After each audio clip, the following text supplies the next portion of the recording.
এবার সরাসরি প্রধান উপদেষ্টার দিকে তর্জনী তুলে স্বজনপ্রীতির অভিযোগ তুলেছেন এনসিপি নেতা হাসনাত আব্দুল্লাহ। আর তার এই অভিযোগ নিয়ে রাজনীতির মাঠ থেকে শুরু করে চায়ের টেবিলেও চলছে তুমুল আলোচনা সমালোচনা।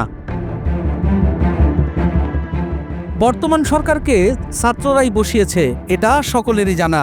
তারপরেও গত এক বছরে নানা কারণে সরকারের ভূমিকা নিয়ে প্রশ্ন উঠেছে, উপদেষ্টাদের ভূমিকা নিয়ে সমালোচনা হয়েছে। নিজেদের পছন্দে বসানো সরকারকে নানা সময় প্রশ্নবিদ্ধ করেছে হাসনাত সার্জিসরা।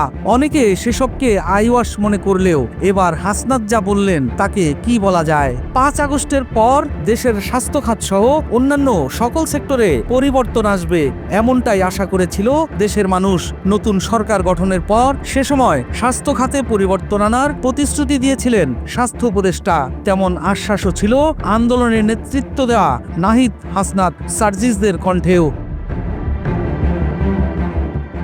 অথচ সেই হাসনাতই এখন বলছে স্বজনপ্রীতির সবচেয়ে বড় উদাহরণ এখন স্বাস্থ্য মন্ত্রণালয়। একটি ভয়ঙ্কর ট্র্যাজেডি। সেই প্রশ্নটাই আবার সামনে এনেছে স্বাস্থ্য খাতের এই অবস্থা কি কেবল প্রশাসনিক ব্যর্থতা নাকি পলিটিক্যাল প্রোটেকশন নির্ভর স্বজনতন্ত্রেরই ফসল, এমন প্রশ্নও সামনে আসছে। উত্তরার মাইলস্টোন স্কুলে বিমান বাহিনীর একটি প্রশিক্ষণ বিমান বিধ্বস্ত হওয়ার পর আহত শতাধিক শিক্ষার্থী ও শিক্ষক এখন ঢাকার বিভিন্ন বার্ন ইউনিটে চিকিৎসাধীন। এখন পর্যন্ত সরকারি হিসেবে নিহতের সংখ্যা ৩২, কিন্তু হাসপাতালে ভিড় করে থাকা স্বজনরা বলছে মৃতের সংখ্যা অনেক বেশি। দেখা যাচ্ছে ঢাকার প্রধান বার্ন ইউনিটে পর্যাপ্ত বেড নেই পর্যাপ্ত চিকিৎসক, বিশেষ করে বার্ন বিশেষজ্ঞ। স্বজনরা ওষুধ কিনছেন নিজেরা, কোনো সরকারি সাপোর্ট নেই এমন অভিযোগও রয়েছে। চাহিদা অনুযায়ী সরঞ্জাম নেই। এমন দুর্ঘটনার জন্য কতটা প্রস্তুত ছিল হাসপাতালগুলো, এমন প্রশ্ন এসেছে সামনে। ঘটনার পর থেকে স্বাস্থ্য উপদেষ্টার পক্ষ থেকে প্রকাশ্য কোনো বিবৃতি আসেনি, অথচ তিনি নিজেই কিছুদিন আগে দাবি করেছিলেন স্বাস্থ্য খাতে স্বচ্ছতা আনবো আর কাউকে ছাড় দেওয়া হবে না। তাহলে প্রশ্ন হলো, এই ভয়াবহ ট্র্যাজেডির পর উপদেষ্টা কোথায়? কেন স্বাস্থ্য মন্ত্রণালয় এখনো পর্যন্ত রেসপন্স দিতে পারছে না? এমন পরিস্থিতিতে অন্তর্বর্তী সরকারের স্বাস্থ্য উপদেষ্টা নূরজাহান বেগমের পদত্যাগ চেয়েছেন জাতীয় নাগরিক পার্টি এনসিপি নেতা হাসনাত আব্দুল্লাহ। দেশ গড়তে জুলাই পদযাত্রা কর্মসূচির পথসভায় তিনি একথা বলেন। হাসনাত বলেন, এই সরকারের কাছে অনেক প্রত্যাশা ছিল।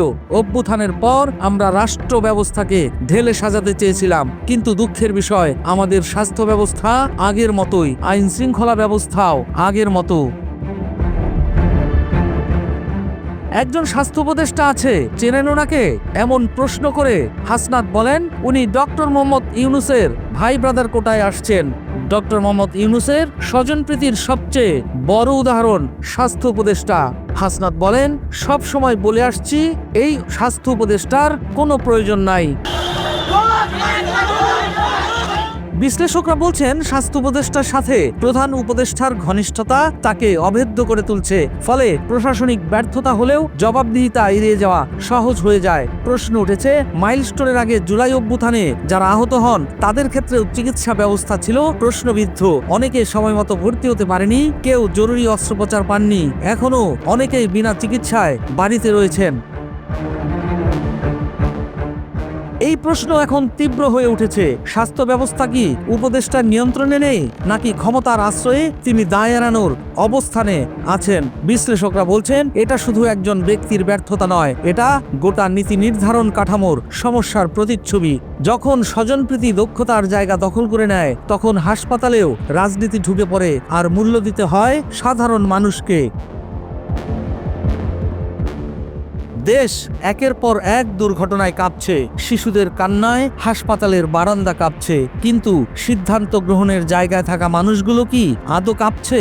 নাকি স্বজনপ্রীতির ফর্মুলায় এখনো আঁকড়ে ধরা হচ্ছে ক্ষমতার চেয়ার? এখন প্রশ্ন হচ্ছে, মাইলস্টোন ট্র্যাজেডি হয়তো আরেকটি দুর্ঘটনা হিসেবেই চাপা পড়ে যাবে, কিন্তু মানুষের অন্তর থেকে যে আস্থা হারিয়ে যাচ্ছে তা ফেরাবে কে?